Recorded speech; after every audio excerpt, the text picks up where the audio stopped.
We're going to have a look at the feature racing from Longchamp this weekend, on Sunday in particular, and we're going to kick off with the Qatar Prix de l'Arc de Triomphe. Takes place at 4:20 local time, 3:20 UK time. Luc de Vega and Sozi are 4-1. And Los Angeles is 5-1. Shin Emperor, the Japanese rider, is 13-2. Al Rifa is 9-1. Blue Stocking 10-1. Delius is 10-1. It's 16s and bigger the rest. The floor is yours, Rachel. Where would you like to start? Do you have an idea of your most likely winner, first of all? Oh, it's going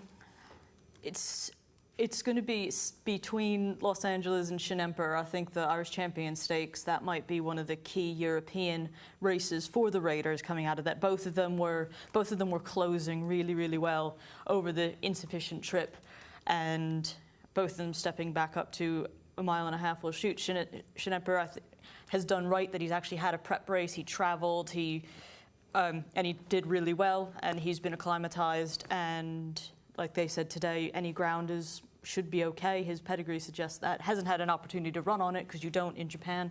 And Los Angeles, well, he's been one of the top, most consistent Aidan O'Brien 3-year-olds that they've had this season. The feeling about the Japanese horse Shin Emperor is that, as with, I think if we pitch him in with most Japanese horses, they're going to be seen to better effect on the sounder surface. I mean, you know, we've seen them dominate racing out in Saudi on the turf, do really well in Dubai on the turf, the Breeders' Cup as well. But the Arc, I mean, it's always eluded them, not just because of ground conditions, other reasons at play as well. But I don't think that helps necessarily. But are we wrong to pitch him into that sort of horse or not? Connections say he's fine. He's a Siuni. He should be okay. I mean, there's the one thing between softish ground and the Somme. It's just, if you watched any of Auteuil today, you're going, Longchamp's like 2 miles that way, and the weather was horrific. So, and they're supposed to get more rain, so there's a bit of, you know, you don't want it too soft for any of these horses, except for Rafeback and Juddmonte and Blue Stocking. They all go rain. And, I mean, they supplemented her for 120,000 euros. I mean, with respect, she's a multiple Group 1 winning mare. That's a Juddmonte mare that is only going to go to stud with them, and their foals are going to stay with them.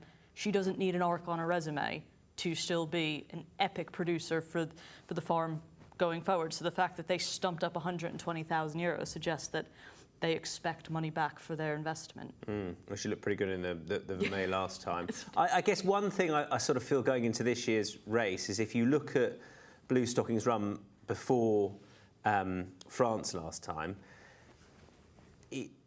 it's an art. So I don't want to say it's not the strongest renewal, because that's inaccurate, but there are some absentees, the likes of City. It's not as deep a race and a couple of Gelbys. We probably thought it would be 2 months ago. No,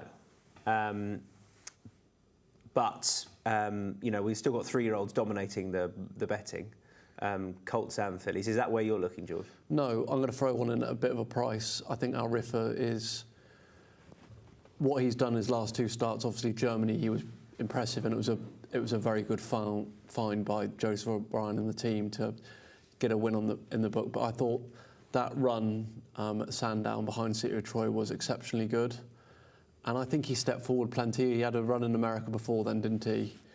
When he finished behind measured time over what I would think was probably an inadequate trip on too quick a ground. It's funny, isn't it? Because you're right. If you look at the form, you know, obviously he won. He got knocked on, didn't he? Because when he got beaten at Sandown, everyone said, "Well, City of Troy can't have been right that day." But that was it. That was the consensus. But if you look at what finished third, the Clive Cox horse, Ghostwriter, who went on to hold the same position in the Juddmonte. In the Juddmonte, so it's been kind of backed up a bit, isn't it? Yeah. Where did Ghostwriter finish? When you hear 5th in the Irish Championship. But he was way too keen. You could just put a line for that run. But when you hear Dylan Brown Monagle talking about Sandown, he was not happy with how he rode that horse that day. I think he honestly thought he could have beaten City of Troy. I thought for all money watching it, sitting there going, oh my God, he's going to get beat. Yeah. He didn't. And he was giving him £10. We can't forget that. Yeah. Is it because he gave the horse too much rope? Well, I think he was just frustrated, and I think he'd have loved to have another go at it. He was only beaten a length, wasn't he? City of Troy he hung quite badly on that occasion, which he can do, but I just thought that horse represents a value in it. He's effective on the soft ground. He's been prepped with this in mind all year. This has been the end goal, isn't it? And after he won in Germany last time, where it was just a canter round for him, he's got loads of upside, and I think he's about 11 to 1 chance at the moment. So I thought he represents really good value in what is an open race. Would you be a little bit worried that Yutakataki comes in for the ride? And let me caveat, he is one of the best jockeys in the world, very experienced, particularly around Longchamp, yes, but I don't want a jockey riding a horse for the first time in the Arc. It'd be nice for him to win and put to bed the demons of, how long ago was it? It'd be 20 odd years now, wasn't it? With the ride on the Peter Chapel Higham horse. Obviously, because of ownership, that's why he's right. That's the sole reason. But I'm not angry at Dylan. No, not at all. But I was gutting for Dylan Brown because I think he obviously knows his horse. He has great belief in him, but I'm not too concerned. I think if he's good enough, he'll be put in the position to win the race, won't he? Which is the key thing. Aren't we missing Luc de Vega here having simply a prep run last time, and that was all it was? He off since winning the Prix de Jockey Club. So how long was that? That was best part of 2.5 months. I mean, just a sort of proper prep run pipe opener last time with this in mind. There's every chance that horse was 80% last time. Is the market sort of drift then subsequent an overreaction to that or not? Well, it was also his first time he was trying a 1.5 miles, and he got run down by a proper 1.5 mile horse. And he's shown absolutely blistering, demolishing form over 10. Yeah. So that is a question. I think Dam side should be fine over it, but Luc de Vega, absolutely fine. And I agree with everything that they've said. You know, jockey came back, Roland Thomas, he was fat. He will come on for the run. He has come on, sparkling piece of work. All of that, what connections are saying. But I don't like question marks going into the Arc at that sort of price. I mean, I actually think you want a huge price. I mean, let's say it as it is. There's a French horse being completely and utterly not looked at, and it's trained by Andre Fabre, and it's Marquise de Sévignon. She's stepping up to 1.5 miles for the first time, but she's the sister of Meandre, who is a 4-time Group 1 winner over 1.5 miles. It's Andre Fabre. I mean, if you see a Fabre horse at like double digits, you just lump on anyway because weirder stuff's happened. And she's very consistent. I don't think she does a lot when she gets into front. I think she's very like, yep, I've got it, calm down. Interesting she's not tried the distance until now. I don't think she's needed to. No, but on pedigree, she's screaming out for it. Yeah, I think because she's got enough natural speed to be able to lay up over the mile. I mean, her one blip was last year when she got beat by Inspiral, who was in tremendous form last season in the Sun Chariot. Yeah. And then she was like daylight's clear of the rest. But, I mean, I think she's a huge price. Multiple Group 1 winner. If she takes her place. Go on, George. I just think it's a very open year, and you can look outside the normal three. I don't think we've got a standout, in my opinion. I was hearing David Minutier being interviewed the other day about Sunway. He's a 40 to 1 chance at the moment, and That's just insulting. I thought he wasn't seen to best effect in the Ledger last time. He stumbled, didn't he, and had a bad trip at Ascot and the King George, and then before that he was beaten 3/4 of a length by Los Angeles. So in the Irish Derby. So should he be a 40 to 1 chance? I just think there's loads of each way value in this race. Which brings us nicely onto Los Angeles, who we need to dig a little bit deeper into. I think dropping back in trip probably didn't suit ideally last time. He's not flashy in any way. His wins prior to that over the 1.5 miles have indicated that he's sort of, well, he does enough. We all assumed that he was going to be going for the Ledger, didn't we?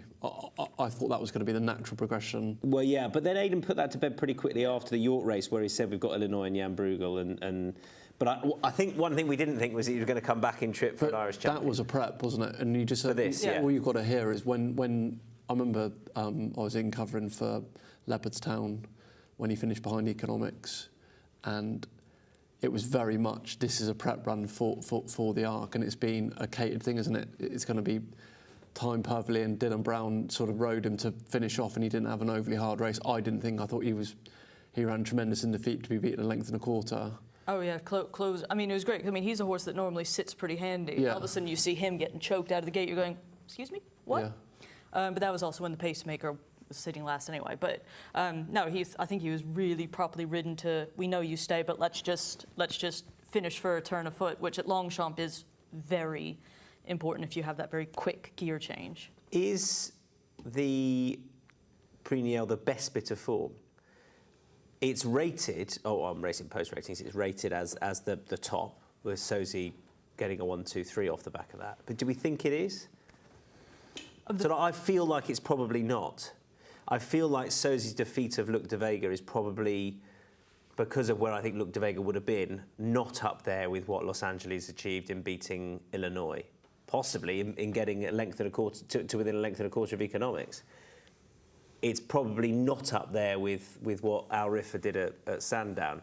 It's not up there with what Shin Emperor did at Leopardstown. But it's rated as such because I guess it's Sosie beating the unbeaten Luc de Vega.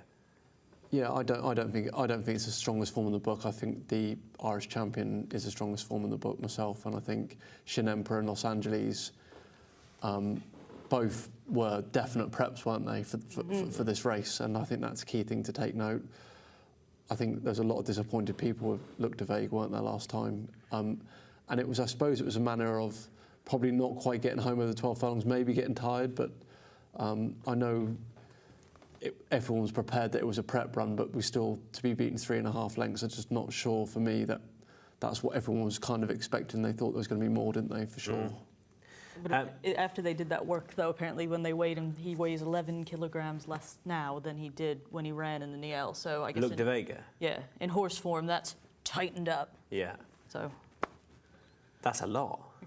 Even for a... But like you said, Chuck, you said he was fat. If that is right, which I'm sure it is because it came from Rachel, who's very sharp with those sort of things. Correct. She doesn't make anything up. I'm concerned. 21 days is a quick enough turnaround for if your horse was that unfit.